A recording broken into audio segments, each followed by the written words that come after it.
ದೇವರ ನಾಮಕ್ಕೆ ಮಹಿಮೆ ಉಂಟಾಗಲಿ. 2013ನೇ ಇಸ್ವಿಯಲ್ಲಿ ವಿಶ್ವನಾಥಪುರ ಅನ್ನೋ ಒಂದು ಗ್ರಾಮಕ್ಕೆ ಮೊಟ್ಟ ಮೊದಲ ಬಾರಿಗೆ ನಾನು ಬಂದಿದ್ದು.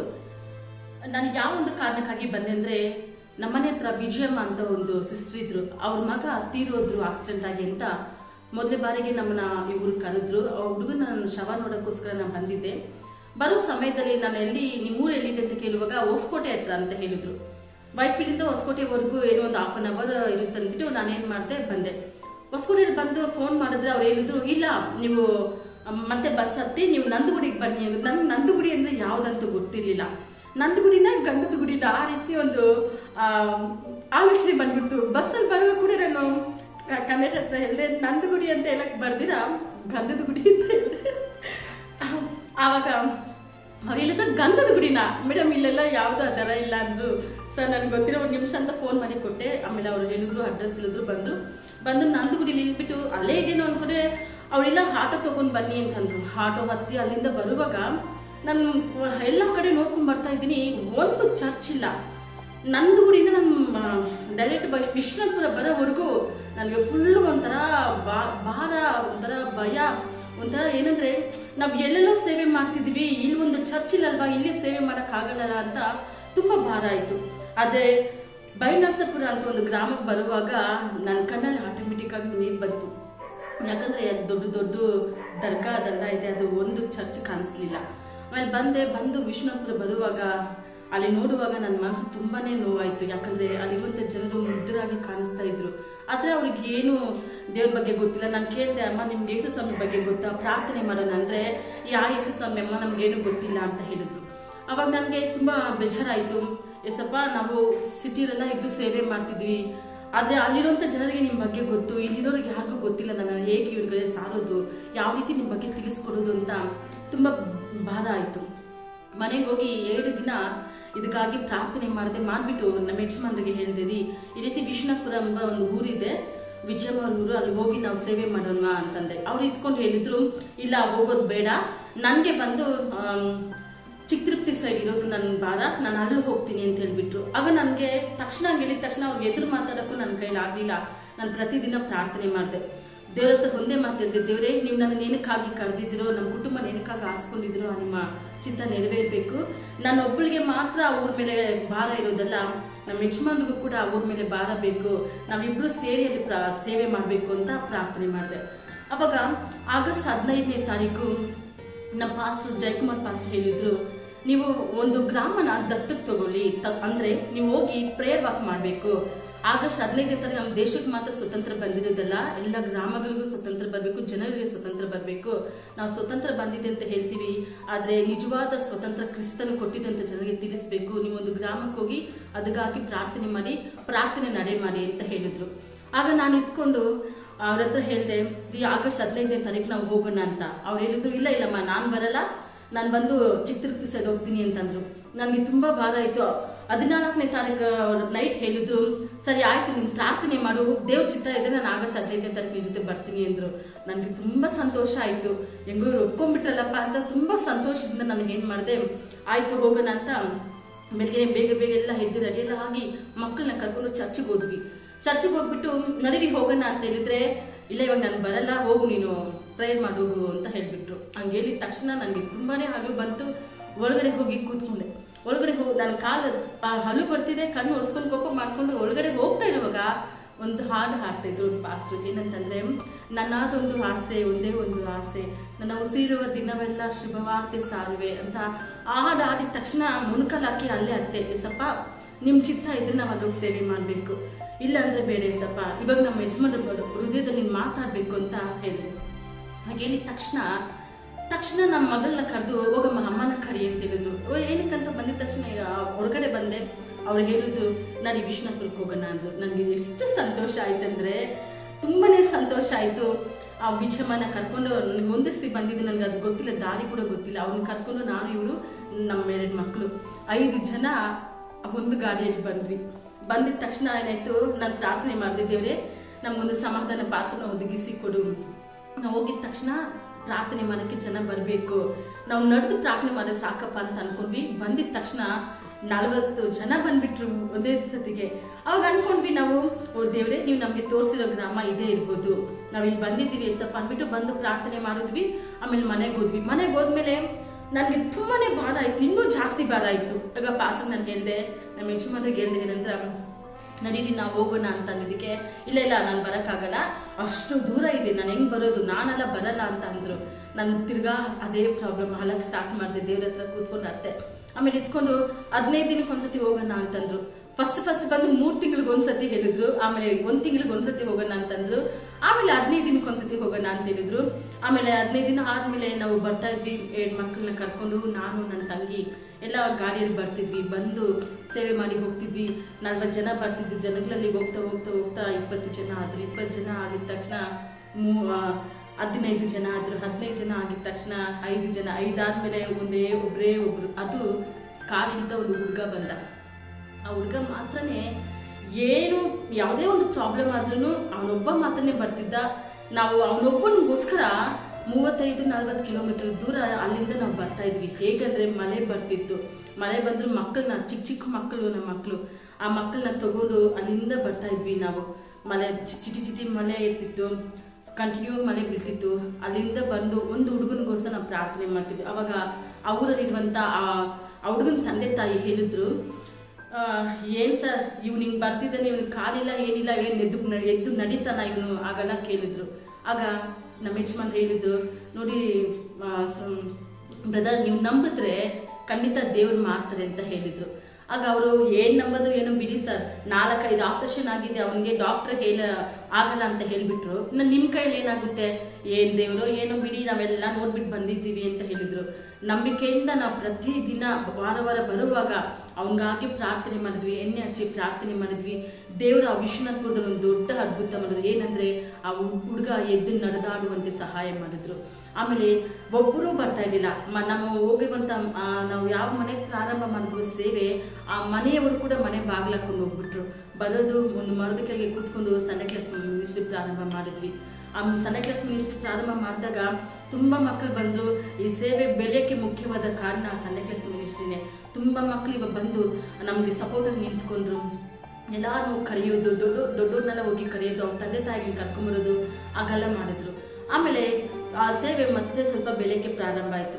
ಅವಾಗ ಬಂದು ಮುನ್ಸಿಕ್ಲಪ್ಪ ಅಂತ ಒಂದು ಅಪ್ಪ ಇದ್ರು.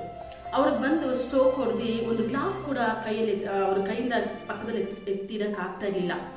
ಆ ಸಂಡೇ ಕ್ಲಾಸ್ ಮಕ್ಕಳಲ್ಲಿ ಬಂತ ಆ 2 ಮಕ್ಕಳು ತಂದೆ ಅವ್ರು ಹೋಗಿ ಏನ್ ಮಾಡಿದ್ರು, ಅಪ್ಪ ನಿನ್ ಚರ್ಚಿಗೆ ಬಾ, ಪ್ರಾರ್ಥನೆ ಮಾಡೋಣ, ಅಲ್ಲೊಬ್ಬ ಪಾಸ್ಟರ್ ಬರ್ತಾರೆ, ನಾವು ಹೋಗಿ ಅವ್ರ ಹತ್ರ ಪ್ರಾರ್ಥನೆ ಮಾಡಿದ್ರೆ ಚೆನ್ನಾಗ್ ಆಗ್ಬಿಡುತ್ತಪ್ಪ ಅಂತ ಹೇಳಿದ್ರು. ಅವರು ಬಂದಂತ ನಂಬಿಕೆಯಿಂದ ಬಂದ್ರು. ಅದು ಹೇಗ್ ಬಂದ್ರು ಗೊತ್ತಿಲ್ಲ. ಅವ್ರು ಬರುವಾಗ ಒಳ್ಳೆ ದೊಡ್ಡವರು ಪೈಲ್ವಾನ್ ತರ ಬಂದ್ರು. ನಮ್ಗೊಂದೇ ಭಯ, ಪ್ರಾರಂಭ ಸೇವೆ ತುಂಬಾ ಭಯ, ಹೊಡೆದು ಏನು ಜಗಳ ಮಾಡ್ತಾರೇನೋ ಏನು ಅಂತ ಆ ರೀತಿ ನಾವು ಬಂದ್ರು, ಕೂತ್ಕೊಂಡ್ರು, ಲಾಸ್ಟ್ ಗಂಟೆ ವಾಕ್ಯ ಕೇಳಿದ್ರು, ಆಮೇಲೆ ಹೋದ್ರು. ನೆಕ್ಸ್ಟ್ ಡೇ ಅವರು ನೆಕ್ಸ್ಟ್ ವಾರ ಬರುವಾಗ ಅವ್ರು ಎಂತ ಒಂದು ದೊಡ್ಡ ಸಾಕ್ಷಿ ಅಂದ್ರೆ, ಅವರು ಬಂದು ಹೇಳ್ತಿದ್ರೆ, ಸರ್ ನನ್ಗೆ ಸ್ಟ್ರೋಕ್ ಹೊಡೆದಿತ್ತು, ನನಗೆ ಕೈ ಎತ್ತಕ್ ಆಗ್ತಿದ್ದಿಲ್ಲ, ಕಾಲು ಕೂಡ ಸರಿಯಾಗಿ ನಡೆಯಕ್ ಆಗ್ತಿರ್ಲಿಲ್ಲ. ಆದ್ರೆ ನನ್ಗೆ ಇವಾಗ 2 ಬಿಂದಿಗೆ ಎತ್ತುವಷ್ಟು ದೇವ್ರ ಶಕ್ತಿ ಕೊಟ್ಟಿದ್ದಾರೆ. ಇವಾಗ ನಾನೇ ನಮ್ಮ ಮನೆಯಲ್ಲಿ ನೀರು ತುಂಬಿಸೋದು, ನಮ್ಮ ಹೆಂಡತಿಗೆ ಸಹಾಯ ಮಾಡೋದು ಅಂತ ಹೇಳಿದ್ರು. ದೇವರ 2ನೇ ಅದ್ಭುತವಾಗಿ ಅದು ಅದ್ಭುತವನ್ನು ಮಾಡಿದ್ರು. ದೇವ್ರು ದೊಡ್ಡ ಕಾರ್ಯ ಮಾಡಿದ್ರು. ಅದು ಮಾತ್ರ ಅಲ್ಲದೆ ನಾವು ಎಷ್ಟೋ ಸಮಯ ಅಲ್ಲಿಂದ ನಾವು ಬರುವಾಗ ಊಟಕ್ಕೆ ಕಾಸು ಇರ್ತಾ ಇರ್ಲಿಲ್ಲ, ಊಟ ಮಾಡಕ್ ಆಗ್ತಾ ಇರ್ಲಿಲ್ಲ. ಮಕ್ಕಳು ಬಂದು ಮೈಲಾಪುರ ಅಂತ ಒಂದು ಊರಲ್ಲಿ ಬಂದು ಹೋಟ್ಲಲ್ಲಿ ಮಕ್ಕಳಿಗೆ ಬೆಳಿಗ್ಗೆ ನಾಷ್ಟ ಇಸ್ಕೊಟ್ಬಿಟ್ಟು ಬಂದ್ಬಿಟ್ರೆ ತಿರ್ಗಾ ನಾವು ಮನೆಗೆ ಹೋಗೋದು ಸಂಜೆ 5 ಗಂಟೆ 6 ಗಂಟೆ ಆಗ್ತಿತ್ತು. ಒಬ್ಬರು ಕೂಡ ಒಂದು ಗ್ಲಾಸ್ ನೀರು ಕೊಡ್ತಾ ಇರ್ಲಿಲ್ಲ, ಒಂದ್ ಸ್ವಲ್ಪ ಊಟ ಮಕ್ಕಳಿಗೂ ಕೂಡ ಯಾರಿಗೂ ಕೊಡ್ತಾ ಇರ್ಲಿಲ್ಲ. ನಮ್ಮನ್ನೆಲ್ಲ ಹೊರಗಡೆ ಚೇರ್ ಹಾಕಿ ಹೊರಗಡೆ ಕುಂಡಿಸ್ತಾ ಇದ್ರು. ಇದು ಏನು ಅಂತ ಹೆಂಗಂದ್ರೆ ಒಬ್ಬ ಭಿಕ್ಷದವರಾದ್ರೂ ಚೆನ್ನಾಗಿ ನೋಡ್ತಿದ್ರು, ಆದ್ರೆ ಅದಕ್ಕಿಂತ ಕೀಳಾಗಿ ತುಂಬಾ ಇದ್ರಲ್ಲಿ ನೋಡ್ತಿದ್ರು. ಅವಾಗೆಲ್ಲ ನಾವು ತುಂಬಾ ಬೇಜಾರಾಗಿ ಹೋಗ್ತಿದ್ವಿ. ಅದೇ ದೇವ್ರು ಒಂದು ದೊಡ್ಡ ಬಿಡುಗಡೆ ಮಾಡಿದ್ರು ಆ ವಿಶ್ವನಾಥಪುರ ಗ್ರಾಮದಲ್ಲಿ. ಅದು ಮಾತ್ರ ಅಲ್ಲದೆ ಆ ಗ್ರಾಮದಲ್ಲಿ ಆದ ತಕ್ಷಣ ಅದ್ರ ಪಕ್ಕದಲ್ಲಿರುವಂತ ಗುಡ್ಡೆಲಿ ಗ್ರಾಮನ ದೇವ್ರು ನಮ್ಗೆ ಕೊಟ್ಟರು. ನಾಗರಾಜ್ ಬಿದ್ದವ್ರ ಮನೆಯಲ್ಲಿ ಹೋಗಿ ಸೇವೆ ಮಾಡುವಂತ ದೇವ್ರು ಸಹಾಯ ಮಾಡಿದ್ರು.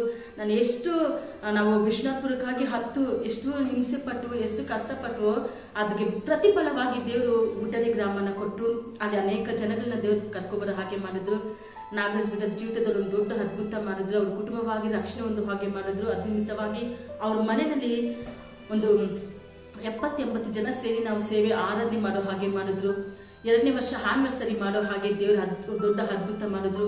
ಅದು ಮಾತ್ರ ಅಲ್ಲದೆ ನಾವು ಅಲ್ಲಿಂದ ನೆಕ್ಸ್ಟ್ ನಮ್ಮ ಸೇವೆ ಬಿಲ್ಡ್ ಆಯ್ತು.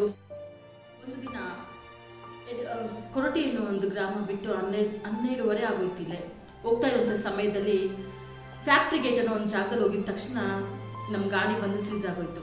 ಸೀಸ್ ಆಗಿದ ತಕ್ಷಣ ಏನು ಮಾಡೋದು, 12:30 ಆಯಿತು, ಅಲ್ಲಿಗೆ ಹೋಗೋಸಲು 1 ಗಂಟೆ ಆಯಿತು. ಹೇಗೆ ಹೋಗೋದೀಗ, ಏನು ಮಾಡೋದು ಅಂತ ಒಂದು ದಿಗ್ಲಿರುವಂಥ ಸಮಯದಲ್ಲಿ, ಭಯ ಪಡುವ ಸಮಯದಲ್ಲಿ ನಾನು ನನ್ನ ತಂಗಿ ಇಬ್ಬರು ದುಪ್ಪಾಟ ತಗೊಂಡು ಕಟ್ಬಿಟ್ಟು ಗಾಡಿಗೆ ನಮ್ಮ ಯಜಮಾನರು ನಮ್ಮ ಜೊತೆ ಬಂದ ಒಬ್ಬ ಬ್ರದರ್ ಬಂದು ಇಬ್ಬರು ತಳ್ಕೊಂಡು ಹೋದ್ರು. ಹೋಗುವಂಥ ಸಮಯದಲ್ಲಿ ಫ್ಯಾಕ್ಟ್ರಿ ಗೇಟಿಂದ ನಮ್ಮ ಮನೆಗೆ ಹೋಗೋಕ್ಕೆ ಮಿನಿಮಮ್ ಒಂದು 3/4 ಅವರ್ ಆದರೂ ಬೇಕು. ಗಾಡಿಯಲ್ಲಿ ಹೋಗ್ಬೇಕಂದ್ರೆ ಒಂದು 1/2 ಅವರು, ಗಾಡಿಯಲ್ಲಿ ಹೋಗೋಕ್ಕೆ ಒಂದು 1/2 ಅವರ್ ಅಂದರೆ ಹೋಗೋಷ್ಟರಲ್ಲಿ ಒಂದು 3/4 ಅವರ್ 1 ಅವರ್ ಆದರೂ ಆಗುತ್ತೆ. ಆದರೆ ನಾವು ತಳ್ಕೊಂಡು ಹೋಗೋ ನಿಮಿತ್ತವಾಗಿ 2 ಗಂಟೆ ಆಗೋಯ್ತು. ಆ 2 ಗಂಟೆಗೆ ಹೋಗಿ ತುಂಬಾನೇ ಟಯರ್ಡ್ ಆಗೋಯ್ತು. ಏನು ಮಾಡೋದು ಗೊತ್ತಿಲ್ಲ. ಅವತ್ತು ಊಟ ಯಾರು ಊಟ ಮಾಡಲಿಲ್ಲ, ಹಾಗೆ ಮಲ್ಕೊಂಡ್ಬಿಟ್ವಿ. ಆಮೇಲೆ ನಾವು ನೋಡುವಾಗ ಒಂದು ದಿನ ಬಂದ್ಬಿಟ್ಟು ಗಾಡಿ ಸೇಮ್ ಹೈವೇಲಿ ಹೋಗ್ತಾ ಇರುವಂಥ ಸಮಯದಲ್ಲಿ ಸೇವೆ ಮುಗಿಸ್ಕೊಂಡು ಹೋಗ್ತಾ ಇದ್ವಿ. ಗಾಡಿ ಇದಕ್ಕಿದ್ದಂಗೆ ಪಂಚರ್ ಆಗಿ ನಮ್ಮ ಯಜಮಾನರು ನನ್ನ ತಂಗಿ ಇಬ್ಬರು ತಂಗಿನ ಬಂದಿದ್ರು ಅವತ್ತು. ಅವಾಗ ನನಗೆ ಆಕ್ಸಿಡೆಂಟ್ ಆದ ನಿಮಿತ್ತವಾಗಿ ಮನೆಯಲ್ಲಿದ್ದೆ. ಆ ಸಮಯದಲ್ಲಿ ಅವ್ರು ಬರುವಾಗ ಗಾಡಿ ಪಂಚರ್ ಆಗಿ ಅವ್ರಿಗೂ ಕೂಡ ಹೈವೇಲಿ ಒಂದು ದೊಡ್ಡ ಅಪಾಯ ಆಗಬೇಕಾಗಿತ್ತು. ದೇವರದಿಂದ ಒಂದು ದೊಡ್ಡ ಬಿಡುಗಡೆ ಮಾಡಿದ್ರು. ಎಲ್ಲ ಕಾಪಾಡುವಂಥ ದಯ ಕೊಟ್ಟರು. ಅದು ಮಾತ್ರ ಅಲ್ಲದೆ ಹೀಗೆ ನಾವು ಸೇವೆ ಮಾಡ್ಕೊಂಡು ಬರ್ತಿದ್ವಿ. ಪ್ರಾರಂಭ ಚೆನ್ನಾಗಿ ಆಗ್ತಿತ್ತು. ಆಮೇಲೆ ನೋಡುವಾಗ ಒಬ್ಬರು ನಮಗೆ ಫೋನ್ ಮಾಡಿ ಹೇಳ್ತಿದ್ದಾರೆ, ನೀವೇನಾದರೂ ಭಾನುವಾರ ಕೊರಟಿಗೆ ನೀವು ಕಾಲಿಟ್ರೆ ಅನ್ಕೊಳ್ಳಿ, ನಿಮ್ಮ ತಲೆನ ಕತ್ತರಿಸ್ಬಿಡ್ತೀನಿ ಅಂತ ಹೇಳಿದ್ರು. ಯಾರಂತ ಗೊತ್ತಿಲ್ಲ. ತಕ್ಷಣ ಫೋನ್, ಯಾಕಂದರೆ ಅವಾಗ ಫೋನ್ ನಂಬರ್ ನಾವು ಜಾಸ್ತಿ ಯಾರಿಗೂ ಕೊಡ್ತಾ ಇರಲಿಲ್ಲ, ಯಾರಂತ ಗೊತ್ತಿಲ್ಲ. ಆದರೆ ನಮ್ಗೆ ಗೊತ್ತಿರೋ ಹಾಗೆ ಅವ್ರ ವಾಯ್ಸ್ ಕೂಡ ನಮ್ಗೆ ಗೊತ್ತಿರೋ ವಾಯ್ಸ್ ಅಲ್ಲ. ನಾವು ಅಂದ್ವಿ. ಆಗ ನಮ್ಮ ಯಜಮಾನರು ಬಂದು ಹೇಳಿದ್ರು, ಈ ರೀತಿ ಫೋನ್ ಮಾಡಿದ್ದಾರಮ್ಮ ಅಂತ. ಸರ್ ನೆಕ್ಸ್ಟ್ ಟೈಮ್ ಬಂದರೆ ನೋಡೋಣ ಬಿಡಿ ಅಂತ. ತಕ್ಷಣ ಹಾಗೆ ಒಂದು 1/2 ಅವರ್ ಬಿಟ್ಟು ತಿರ್ಗಾ ಫೋನ್ ಮಾಡಿದ್ರು. ನಾನು ಸುಮ್ಮನೆ ಹೇಳ್ತೀನ ಅಂತ ಅನ್ಕೋಬೇಡ, ನೀನೇನ ಬಂದರೆ ನಿನ್ನ ಕತ್ತರಿಸಿ ಬಿಸಾಕ್ತೀನಿ, ನೀನು ಹೆಂಡತಿ ಮಕ್ಕಳಿಗೆ ನೀನು ತಂದೆಯಾಗೂ ಇರಲ್ಲ, ಗಂಡನಾಗೂ ಇರಲ್ಲ ಅಂತ ಹೇಳಿದ್ರು. ಆಗ ನಮ್ಮ ಯಜಮಾನ್ ಇದ್ಕೊಂಡು ಅವ್ರು ಹೇಳಿದ್ರು, ಸರಿ ನಾವು ಭಾನುವಾರ ಬರ್ತೀವಿ, ನೀವೇನು ಮಾಡ್ತೀರೋ ಮಾಡ್ಕೊಳ್ಳಿ ಅಂತ ಹೇಳಿದ್ರು. ಆಗ ಬಂದರು. ಭಾನುವಾರ ದೇವ್ರ ದಯೆಯಿಂದ ಯಾವುದೇ ಒಂದು ತೊಂದರೆ ಆಗಲಿಲ್ಲ. ಆ ಕೊರಟಿಯಲ್ಲಿ ಕೂಡ ನಾವು ದೇವ್ರ ಸೇವೆ ಮಾಡುವಂತೆ ದೇವ್ರ ಸಹಾಯ ಮಾಡಿದ್ರು. ಅದು ಮಾತ್ರ ಅಲ್ಲದೆ ವಿಷ್ಣುಪುರ ಅನ್ನೋ ಗ್ರಾಮದಲ್ಲಿ ಕೂಡ ನಮ್ಮ ಮೊದಲ ಬಾರಿಗೆ ಕ್ರಿಸ್ಮಸ್ ಮೀಟಿಂಗ್ ಅನ್ನೋ ಒಂದು ಹಬ್ಬದ ದಿನದಲ್ಲಿ ಒಂದು ಜೀಸಸ್ ಮೂವಿ ಆಗಬೇಕು ಅಂತ ಅಂದ್ಕೊಂಡ್ವಿ. ಎಲ್ಲ ತೊಗೊಂಬಂದ್ಬಿಟ್ವಿ. ಪ್ರೊಜೆಕ್ಟರ್ ತೊಗೊಂಬಂದ್ವಿ. ಅದನ್ನ ಹಾಕಕ್ಕೆ ಜನನೂ ಬಂದರು. ಕಂಪ್ಯೂಟರ್ ಎಲ್ಲ ತೊಗೊಂಬಂದ್ವಿ. ಎಲ್ಲ ಆಯಿತು. ಒಂದೊಂದು ಪರ್ಮಿಷನ್ ಕೇಳಬೇಕಾಗಿತ್ತು ಅಷ್ಟೇ ಆ ಗ್ರಾಮದ ಲೀಡರ್ಗೆ. ನಾವು ಹೋಗ್ಬಿಟ್ಟು ಕೇಳಿದ್ವಿ. ಅವ್ರು ಹೇಳಿದ್ರು ನಮ್ಮ ಹತ್ರ, ಇಲ್ಲ ನೀವೆಲ್ಲ ಹಾಕ್ಬಾರ್ದು ಅಂತ, ನೀವೇನು ಮತಾಂತರ ಮಾಡಕ್ಕೆ ಬಂದಿದ್ದೀರಾ, ನೀವು ಹಾಕ್ಬಾರ್ದು ಅಂತ ಅಂದರು. ಅವಾಗ ನಾವೇನು ಮಾಡಿದ್ವಿ, ಹೋಗ್ಬಿಟ್ಟು ಸೆಲೆಕ್ಟಾಗಿ ಕೂತ್ಕೊಂಡಿದ್ವಿ ಒಂದು ಜಾಗದಲ್ಲಿ. ಕೆಲವು ಬ್ರದರ್ಸ್ ಬಂದರು, ಕೆಲವೊಂದು ಹೆವನಸ್ತರು ಬಂದ್ಬಿಟ್ಟು, ಸರ್ ನೀವು ಯಾಕೆ ಇಲ್ಲಿ ಕೂತಿದ್ದೀರಾ ಅಂತ ಕೇಳಿದ್ರು. ಆಗ ಇತ್ಕೊಂಡು ಅವ್ರು ನಮ್ಮ ಯಜಮಾನ್ ಹೇಳಿದ್ರು, ನೋಡಪ್ಪ ಈ ರೀತಿ ಜೀಸಸ್ ಮೂವಿ ಹಾಕ್ಬೇಕಂತ ಅನ್ಕೊಂಡಿದ್ವಿ, ಅದು ಅವ್ರು ಪರ್ಮಿಷನ್ ಕೊಡ್ತಾ ಇಲ್ಲ ಅಂತ. ಅವ್ರು ಹೇಳಿದ್ರು, ಯಾರು ಸರ್ ಪರ್ಮಿಷನ್ ಕೊಡಲ್ಲ, ಬನ್ನಿ ನಾವು ಮಾತಾಡ್ತೀವಿ ಅಂದರು. ಅವಾಗ ಫೋನ್ ಮಾಡಿ ಅವ್ರ ಹತ್ರ ಮಾತಾಡಿದ್ರು. ಸರ್ ನೀವು ಯಾಕೆ ಪರ್ಮಿಷನ್ ಕೊಡಲ್ಲ, ಅವ್ರ ಪಾಠಕ್ಕೆ ಅವ್ರು ಹಾಕೊಂಡ್ಲಿ ಬಿಡಿ ಅಂದ್ರು. ಸರ್ ಹಾಕೊಂಡ್ಲಿ ಅಂತ ಹೇಳಿದ್ರು. ತಿರ್ಗಿ ನಮ್ಮ ಹತ್ರ ಅವ್ರು ಬಂದು ಹೇಳ್ತಿದ್ದಾರೆ, ಇಲ್ಲ ನೀವು ಹಾಕ್ಬಾರ್ದು, ನೀವು ಈ ಹುಡುಗ ಕೂಡ ನೀವು ಬರಬಾರ್ದು ಅಂತಂದ್ರು. ಮತ್ತೆ ನಾವು ಹಾಗೆ ಇರುವಾಗ ಮತ್ತೆ ಅದೇ ಹುಡುಗರು ಬಂದು, ಏನಾಗುತ್ತೋ ಆಗ್ಲಿ ನಡಿ, ಪರವಾಗಿಲ್ಲ ಹೋಗಿ ನಾವು ಹಾಕೋಣ ಅಂತ ಹೇಳಿದ್ರು. ದೇವ್ರ ಕೃಪೆಯಿಂದ ಆ ಮೂವಿ ಹಾಕೋ ಹಾಗೆ ಮಾಡಿದ್ರು. ಅವತ್ತು ಕೂಡ ಒಬ್ಬ ವ್ಯಕ್ತಿ ಬಂದು ಅವ್ರಿಗೆ ಹೇಳಿದ್ರು, ನೀವೇನು ಇಲ್ಲಿ ಬಂದು ಏನು ಮಾಡ್ತಿದ್ದೀರಾ, ನೀವು ಇಲ್ಲೆಲ್ಲ ಬರಲೇಬಾರ್ದು, ನಿಮ್ಮನ್ನ ಸಾಯಿಸ್ಬಿಡ್ತೀವಿ ಹಂಗಿಂಗಂತ ಬೆದರಿಕೆ ಹಾಕಿದ್ರು. ಅವಾಗ ಕೂಡ ದೇವ್ರು ನಮ್ಮನ್ನ ಆ ಒಂದು ಬೆದರಿಕೆಯಿಂದ ಆಗಿರಲಿ, ಆ ರೀತಿ ಒಂದು ಪ್ರಾಬ್ಲಮ್ ಇಂದ ಆಗಿರಲಿ, ಯಾವುದಿಂದನೂ ದೇವ್ರು ನಮ್ಮನ್ನ ಹಿಂದಿಗುವಂತೆ ಮಾಡಲಿಲ್ಲ. ಒಂದು ಅದ್ಭುತವಾಗಿ ಆ ಒಂದು ಮೂವಿ ಹಾಕಿ ಮುಗಿಸಿದ್ವಿ. ಅಲ್ಲಿಂದ ಸೇವೆ ಪ್ರಾರಂಭವಾಯಿತು.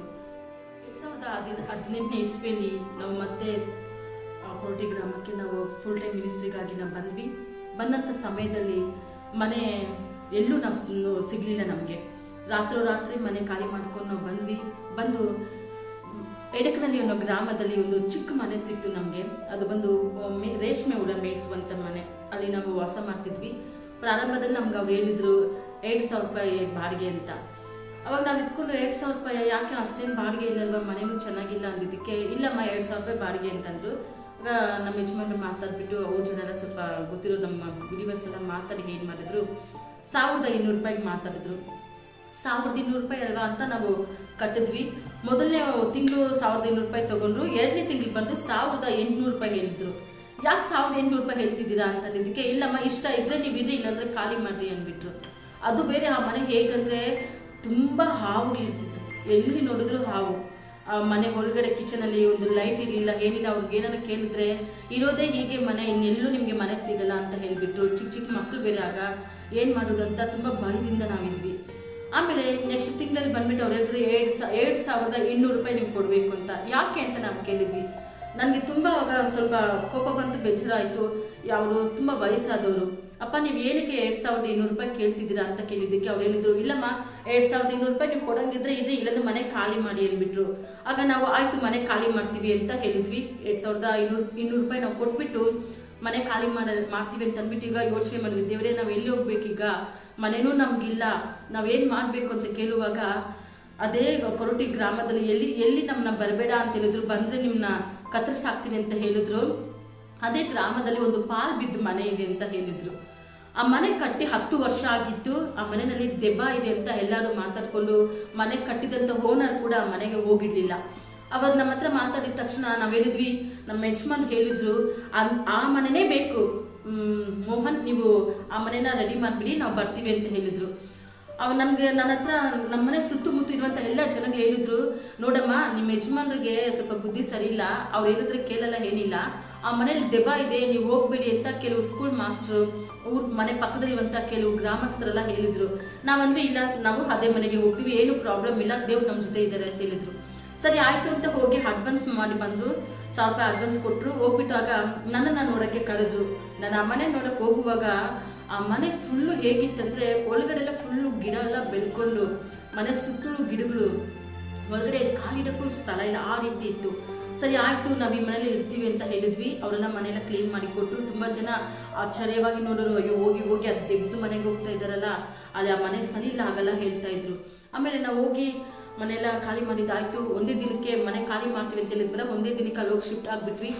ಆಮೇಲೆ ನೈಟ್ ಎಲ್ಲ ನಾವು ಅಲ್ಲಿ ಮನೇಲಿ ಇರುವಾಗ ಯಾವುದೇ ಒಂದು ತೊಂದರೆ ನಮ್ಗಾಗ್ಲಿಲ್ಲ. ಬೆಳಗ್ಗೆ ಎದ್ದು ನಮ್ಮ ಯಜಮಾನ್ರು ಹಾಲು ತಗೊಂಬರೋಣ ಅಂತ ಅಂಗಡಿಗೆ ಹೋದ್ರೆ ಅಂಗಡಿ ಹತ್ರ ಇರೋ ಎಲ್ಲ ಜನ ಬಿಕೋ ಅಂತ ನೋಡ್ತಾ ಇದಾರೆ ಅವ್ರನ್ನ. ಯಾಕೆ ಅಂದ್ರೆ, ಸರ್ ನಿಮ್ಗೆ ನೈಟ್ ಏನೂ ಆಗ್ಲಿಲ್ವಾ ಸರ್, ಆ ಮನೆಯಲ್ಲಿ ಏನು ಪ್ರಾಬ್ಲಮ್ ಆಗಿಲ್ವಾ ಅಂತಂದ್ರು. ಇವ್ರು ಯಾಕೆ ಹಂಗೆ ಹೇಳ್ತಿದ್ರೆ, ಏನು ಆಗಿಲ್ಲ ಅಂದ್ರೆ, ಸರ್ ಆ ಮನೆಯಲ್ಲಿ ದೆವ್ವ ಇದೆ, 10 ವರ್ಷದಿಂದ ಆ ಮನೆ ಕಟ್ಟಿದಂತ ಓನರೇ ಆ ಮನೆಗೆ ಹೋಗಕ್ಕೆ ಆಗ್ಲಿಲ್ಲ ಅಂತ ಹೇಳಿದ್ರು. ನಾವ್ ಹೇಳಿದ್ವಿ, ನೋಡಿ ನಮ್ ಜೊತೆ ಇರೋದು ಯೇಸು ಸ್ವಾಮಿ, ನಾವು ಪ್ರಾರ್ಥನೆ ಮಾಡ್ತೀವಿ, ನಮ್ಗೆಲ್ಲ ಏನು ಪ್ರಾಬ್ಲಮ್ ಆಗಲ್ಲ ಅಂತಂದ್ವಿ. ಹೌದಾ ಸರಿ ಬಿಡಿ, ಏನ್ ಮಾಡಕ್ಕಾಗಲ್ಲ, ನೀವು ಇರಿ ಅಂತ ಹೇಳಿದ್ರು.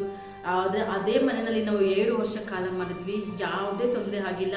ಪ್ರತಿದಿನ ಪ್ರಾರ್ಥನೆ ಮಾಡ್ತಿದ್ವಿ.